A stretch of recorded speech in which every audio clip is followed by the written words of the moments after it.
Պատմությունը երբեմն ավելի հետաքրքիր է, քան ֆիլմերը։ Փետրվարի 10-ը հենց այդպիսի օր է՝ լի ճակատագրական պայմանագրերով, գիտական հեղափոխություններով եւ նույնիսկ սիրված մուլտֆիլմերի սկզբնավորմամբ։ Եկեք տեսնենք, թե ինչպես է այս օրը փոխել աշխարհի ու նաեւ մեր պատմության ընթացքը։ 1828 թվականի փետրվարի 10-ին ստորագրվեց Թուրքմենչայի հաշտության պայմանագիրը, որը հայ ժողովրդի համար ամենաճակատագրական իրադարձություններից մեկն էր։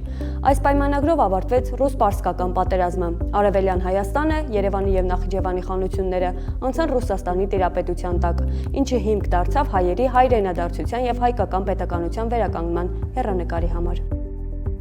1763 թվականի Փարիզի հաշտության պայմանագրով ավարտվում է 7-ամյա պատերազմը, որի արդյունքում Ֆրանսիան կորցնում է Կանադան եւ Հյուսիսային Ամերիկայում իր տարածքները։ 1962 թվականին Բերլինի Գլինկե կամրջի վրա տեղի ունեցավ Սառը պատերազմի ամենաառեղծվածային դրվագներից մեկը։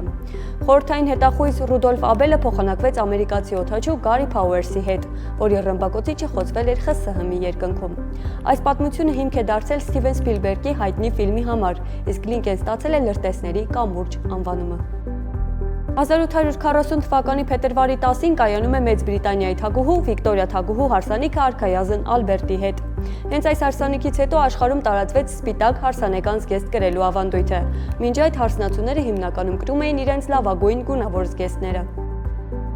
1996 թվականին պատմության մեջ առաջին անգամ համակարգիչը հաղթեց ժամանակի ուժեղագույն շախմատիստ Գարի Կասպարովին տեխնոլոգիական մեծ հեղաշրջում առաջացնելով եւ ստեղծելով նախադրյալներ արհեստական բանականության զարգացման համար։ Deep Blue-ն աշխարհի գործող չեմպիոնին պարտության մատնեց 4-2 հաշվով։ 1970-ին Ֆրանսիայի պատմության ամենաողբերգական ձնահյուսին զոհ գնաց 41 մարդ, 6 տասնյակը ստացան վնասվածքներ։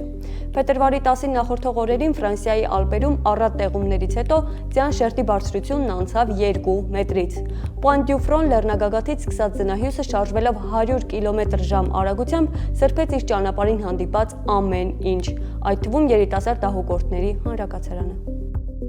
Եվ վերջում 1940 թվականի այսօրը էկրան բարձրացավ Թոմը եւ Ջերին աշխարհահռչակ մուլտսերիալի առաջին սերիան, որտեղ կատվի անունը Ջասպեր էր, մկնիկինը Ջինքս։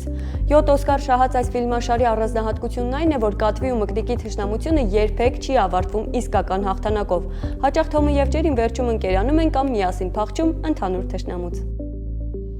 Ահա թե որքան տարբեր ու բազմաշերտ կարող է լինել օրացույցի ընդամենը 1 օրը։